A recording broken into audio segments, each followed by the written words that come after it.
তারা অস্তিত্ব বুঝে, আত্মা বুঝে না, তাদের হাদিসটা কিন্তু সহি না, তাদের হাদিসটা জহি।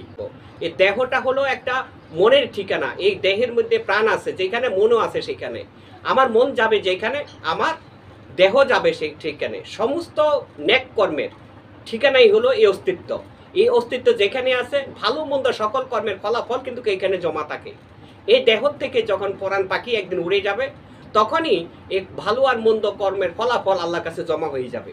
সুতরাং দেহে প্রাণ থাকা অবস্থায় আগে আমাদেরকে মন কন্ট্রোল করতে হবে, মনের পবিত্রতা আনয়ন করতে হবে। আমরা অজু গোসল করি, উদ্দেশ্য আমি এখন পবিত্র, মনে করতে পারি পবিত্র। আসলে পবিত্রতা কিসের মধ্যে নির্ভর করলো? মনের কাছে। এই মনের থেকে কি হলো, আমি এখন পবিত্র, আমি বাজের দিকে তাকাবো না, বাজে কথা বলবো না, অশ্লীল ভাষা নিজের মধ্যে ব্যবহার করব না, বা আমার দৃষ্টি আমি কন্ট্রোল রাখবো, চোখ কান নাক এইসব কন্ট্রোল রাখবো। এই কন্ট্রোলের মধ্যে দিয়ে হলো তার পবিত্র। এই পবিত্রতার কাজ হয় কোথায়? সেটা পবিত্রতা।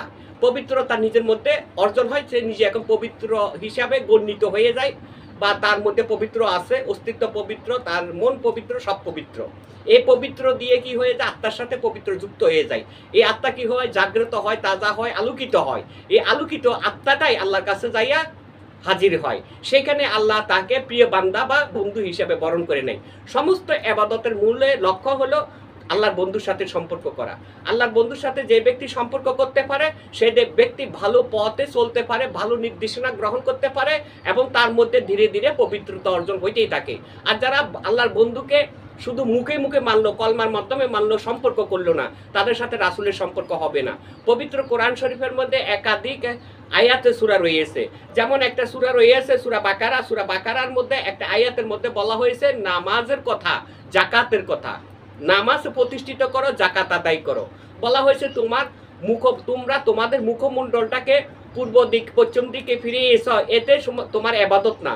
এবাদতে করার আগে এবাদত বুঝতে হবে। শুধু মুখমণ্ডল ফিরাইলাম আর সেজদা দাবিতে হইলাম, এখানে কিন্তু এবাদত না। এবাদতের নিজেকে পরিণত করতে হলে, এবাদতের মধ্যে অবস্থান করতে হলে আল্লাহ রাসূল সম্পর্কে বুঝতে হবে, নিজের মধ্যে ঈমান আনয়ন করতে হবে।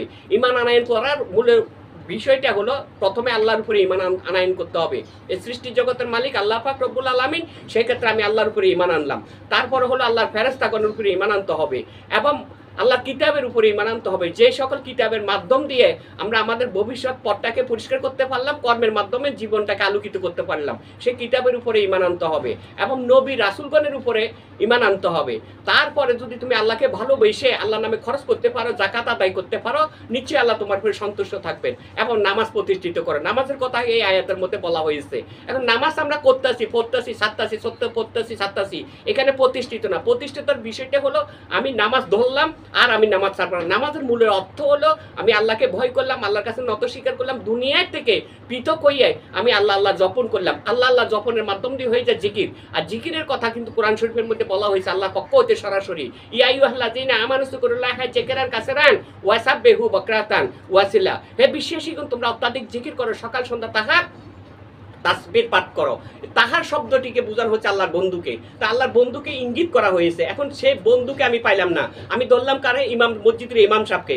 ইমাম সাহেব ভালো লেখাপড়া করে ইমামতি করাইতেছে, তার জাহিরি ইলহাম আছে, ঠিক আছে, তার জ্ঞান, তার আমল, তার পবিত্রতা তার কাছে। কিন্তু আল্লাহ তো বলছেন আল্লাহর বন্ধু।